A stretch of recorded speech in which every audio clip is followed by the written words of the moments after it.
నమస్తే. ఇన్నాళ్ళు నన్ను సపోర్ట్ చేస్తూ, ఎంకరేజ్ చేస్తూ మీ ప్రేమని నాకు అందిస్తున్న ప్రతి ఒక్కరికి కృతజ్ఞతలు. అలాగే ఈ వీడియో కూడా ఖచ్చితంగా మీకు ఉపయోగపడుతుంది. లైక్, షేర్ అండ్ సబ్స్క్రైబ్ చేసి మీ సపోర్ట్‌ని నాకు అందించండి. అలాగే ఈ వీడియో పట్ల మీకున్న అభిప్రాయాన్ని కామెంట్ సెక్షన్‌లో కామెంట్ చేసి తెలియజేయండి. ఇప్పుడు వీడియోని చూద్దాం. ఓం శ్రీ గణేశాయ నమః.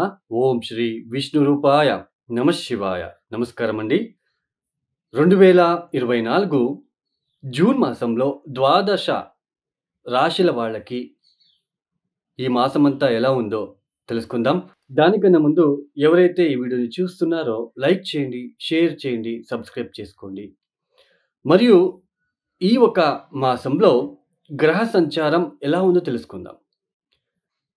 ఈ ఒక మాసంలో రాహు మీనరాశిలో సంచారం, కేతు కన్యా రాశిలో సంచారం, శని కుంభరాశిలో సంచారం. అయితే ఈ ఒక శని భగవానుడు ఈ మాసం 30వ తేదీ నుంచి వక్రించి సంచారాన్ని ప్రారంభం చేయబోతున్నారు. గురువు వృషభంలో సంచారం. ఈ మాసంతో గురు మనకి ఉదయిస్తున్నాడు, అంటే మౌఢ్యమి నుంచి బయటకు వస్తున్నాడు. సూర్యుడు జూన్ 15వ తేదీ వరకు వృషభంలో సంచారం, తదుపరి మిథున రాశిలో సంచారం. కుజుడు ఈ మాసమంతా కూడా మేషరాశిలో సంచారం. శుక్రుడు వృషభ మిథున రాశిలో సంచారం. బుధుడు మిథున కర్కాటక రాశిలలో సంచారం. ఇక్కడ శుక్ర మౌఢ్యమి అనేది ఇంకా కొనసాగుతుంది. జూలై 11వ తేదీ వరకు కూడా శుక్ర మౌఢ్యం అనేది ఉంటుంది. అయితే గురు మాత్రం ఉదయిస్తున్నాడు. ఇక్కడ ముఖ్యంగా ప్రేక్షకులకు ఒక సందేశాన్ని ఇవ్వాలనుకుంటున్నానండి. చాలా మందికి ఇప్పుడు గురుబలం వచ్చేసింది, బాగా అవుతుంది అని చెప్తున్నారు. బట్ మాకేమీ మంచి జరగట్లేదు అని కొంతమంది కామెంట్స్ పెట్టడం చూస్తున్నాము. అయితే ఇక్కడ మెయిన్ అండి, అష్టక వర్గ బిందువులు ఇంపార్టెంట్, మరియు దశాభుక్తి కూడా ఇంపార్టెంట్ అండి. ఇప్పుడు మేషరాశి వాళ్ళకి గురుబలం వచ్చింది, అంటే ద్వితీయ స్థానంలో గురువు గారి సంచారం జరుగుతున్నది. మీ జన్మ జాతకంలో వృషభ రాశికి గురువు గారు ఎన్ని బిందువులు ఇచ్చారు? మీరు పుట్టినప్పుడు ఒక్కొక్క గ్రహము ఒక్కొక్క రాశిలలో పాయింట్స్ ఇచ్చుకుంటూ వస్తుంది తన ఒక స్ట్రెంగ్త్తో. ఆ పాయింట్స్‌ని మనం అష్టక వర్గం బిందువులోనే అంటాం. సో, మీ యొక్క జన్మ జాతకంలో వృషభానికి గురువు గారు ఎన్ని బిందువులు ఇచ్చారు? ఇది చూసుకోండి. 0, 1, 2, 3 ఇట్లా ఇచ్చి ఉంటే కాస్త ఇబ్బంది పెట్టే రకంగా ఉంటుంది. అంటే గురుబలం ఉన్నప్పటికీ అది పెద్దగా యోగించదు. అయితే 3 కన్నా ఎక్కువగా ఉంటే ఆ ఒక గ్రహం అనేది స్ట్రెంగ్త్ అనేది బాగా బలం అనేది ఉంటుందని అర్థం. అదే సేమ్ ప్రొసీజర్‌నే ఏళ్నాటి శనికి కూడా అప్లై చేసుకోండి. కొంతమంది ఏళ్నాటి శని ఇబ్బంది పెట్టదు. ఇబ్బంది పెట్టినా బయటపడుతూ ఉంటారు. కొంతమందికి చాలా డిప్రెషన్‌కి వెళ్ళిపోతారు. ఏళ్నాటి శని టైంలో చాలా మానసికపరమైన డిప్రెషన్స్, అపవాదాలు ఎక్కువగా వస్తాయి. శని జన్మరాశిలో వచ్చినప్పుడు ఆ రాశిలో ఎన్ని ఇచ్చాడు బిందువులు అని చూసుకోండి. 0, 1, 2, 1, 2 ఇచ్చి ఉంటే చాలా డేంజర్. చాలా డిప్రెషన్‌లోకి తీసుకెళ్తాడు. మరియు మీ యొక్క దశాభుక్తి కూడా చాలా ఇంపార్టెంట్ అండి. దశా పీరియడ్ ప్రతి ఒక్కరికి చాలా ఇంపార్టెంట్. ఏ దశ జరుగుతుంది? భుక్తి ఏంటి?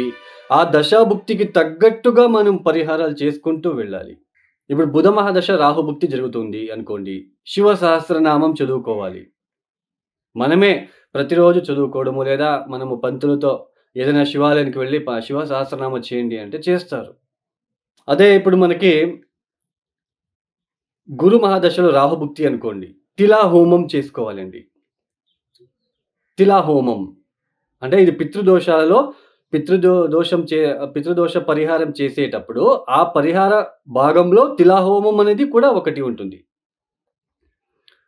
అదే చంద్రమహాదశలో శుక్రభుక్తినో, బుధభుక్తినో అలా ఉన్నప్పుడు, లేదా శుక్ర మహాదశలో చంద్రభుక్తి ఉన్నప్పుడు మహాలక్ష్మి అమ్మవారిని పూజించాలి. ఇలా దశాభుక్తిలో వచ్చినప్పుడు మనము వాటికి తగ్గట్టుగా ఆ దశాభుక్తి రాకున్న ముందే పరిహారాలు చేసుకోవాలి. రేపు ఎగ్జామ్ అన్నప్పుడు పిల్లవాడు చదివితే ఏమవుతుంది? ఎగ్జామ్ రాస్తే మనకి నో యూజ్ కదండి. సో, అలానే దశాభుక్తి ఇంకో 1 మంత్‌కి ప్రారంభమవుతుంది, నెక్స్ట్ మంత్ వస్తా ఉంది అన్నప్పుడే మీరు మేలుకొని మీరు ఆ పరిహారాల్ని అప్పటి నుంచే పాటిస్తూ వస్తే ఆ ఒక పెద్దగా దశాభుక్తి పెద్దగా ఇబ్బంది పెట్టకుండా, ఇబ్బంది పెట్టినప్పటికీ దాని నుంచి బయటపడే మార్గం కూడా చూపిస్తుంది. సో, ఇది అండి మీకు తెలియాలని చెప్పాను. అష్టకవర్గ బిందువులను చూసుకోండి, దశాభుక్తిని చూసుకోండి. వాటికి తగ్గట్టు పరిహారాలు చేసుకుంటూ వెళ్ళండి. ద్వాదశ రాశుల వాళ్ళ ఒక ఫలితాలు ఒక్కొక్క రాశికి ఎలా ఉంటుందో మనము చూసుకుంటూ వెళ్తామండి. ఇక మొట్టమొదటిగా మేషరాశి. ఈ మేషరాశి వాళ్ళకి ఈ ఈ ఒక మాసంలో యోగిస్తున్న గ్రహాల సంఖ్య అనేది పెరిగిందండి. ముఖ్యంగా మీకు ఇన్ని రోజులు ఏదైతే మే మాసం మొత్తం కూడా గురువు మౌఢ్యమి జరిగి ఉంది. ఈ ఒక మాసం నుంచి గురువు ఉదయిస్తున్నాడు. అంటే గురువు మౌఢ్యమి త్యాగం చేస్తున్నాడు. ద్వితీయంలో ఉంటున్న గురువు, తృతీయంలో ఉంటున్న జూన్ 15వ తేదీ తర్వాత తృతీయానికి వెళ్ళి ఏదైతే రవిగ్రహ, బుధుడు, శుక్రుడు, తర్వాత మనకి లాభస్థానంలో ఉంటున్న శని, ఈ యొక్క 5 గ్రహాలు కూడా మీకు చాలా యోగ్యమైన ఫలితాలు ఇవ్వబోతున్నారండి. ముఖ్యంగా మేషరాశి వాళ్ళకి కుటుంబంలో వేడుకల్లాంటివి జరగడము, తర్వాత మనకి మంచి సుభోజనాలు, మంచి మంచి భోజనాలు చేయడానికి అవకాశాలు రావడము, ఆర్థికపరమైన ఇబ్బందులు తొలగి కాస్త ఊరట కలిగించే విధానంగా మీకు అనిపించడము, సమయానుకాలం అనేది కనిపించడము. తర్వాత ఇక్కడ ముఖ్యంగా మేషరాశి వాళ్ళకి ఆకస్మికంగా ధనప్రాప్తి యోగం అనేది ఉంటుంది. మీరు ఎప్పుడో 2 సంవత్సరాల కింద ఎవరికో అప్పు ఇచ్చి ఉంటారు. అది ఈ సమయానికి రావడం లాంటిది. సో, ఆకస్మికంగా. తర్వాత వచ్చేసి ఉద్యోగంలో అభివృద్ధి లాంటివి కూడా ఈ ఒక సంవత్సరం మీరు చూడవచ్చు. తర్వాత ఇన్ని రోజులు ఏదైతే భార్యాభర్తల మధ్య ఏదైతే కొద్దిగా అనుబంధం లాంటిది, ప్రేమ లాంటిది లోపించి ఉంటుందో, ఇక మీద వాటి నుంచి బయటపడి భార్యాభర్తల మధ్య ఒక బాండింగు, రిలేషన్‌షిప్పు ఇవన్నీ కూడా బాగుండడం లాంటిది. మంచి మంచి మాటలు మాట్లాడడము, మీ మాటకు సమాజంలో విలువ పెరగడము. తర్వాత మనకి ముఖ్యంగా కమ్యూనికేషన్ ఫీల్డ్‌లో పనిచేసే వాళ్ళకి, టీచింగ్ సెక్టార్‌లో పనిచేసే వాళ్ళకి, రాజకీయంలో ఉన్న వాళ్ళకి, రాజకీయంలో ఏ చిన్న పని చేస్తున్నప్పటికీ కూడా అటువంటి వాళ్ళకి చాలా అభివృద్ధి ఉంటుంది. తర్వాత రైతులకు కూడా చాలా చక్కని ఆదాయ ఫలితాలు ఈ సంవత్సరం మీరు చూసుకోవచ్చు.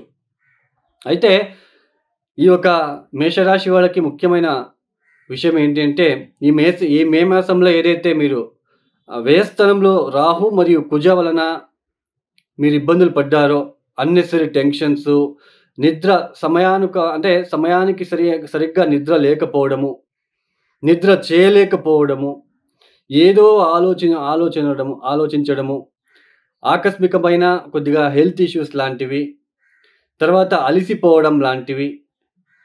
సో, ఇవన్నీ మీరు ఫేస్ చేసి ఉన్నారో, ఇక మీద కుజుడు వ్యయస్థానం నుంచి జన్మ రాశికి వస్తున్నాడు. అంటే మీ రాశ్యాధిపతి రాశిలోకి రావడము.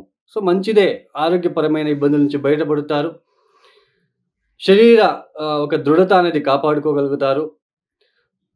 ఇక్కడ కుజుడు మనకి ఆయన అగ్నితత్వ గ్రహం కాబట్టి మేషరాశిలో ఉండడం అనేది కాస్త కోపానికి గురి అవ్వడము, ఆతురత ఎక్కువడం లాంటివి కూడా కనిపిస్తూ ఉంటుంది ఈ ఒక మాసంలో. మొత్తానికి మేషరాశి వాళ్ళకి చాలా అద్భుతమైన ఫలితాలు అందుకోబోతున్నారని చెప్పుకోవచ్చు.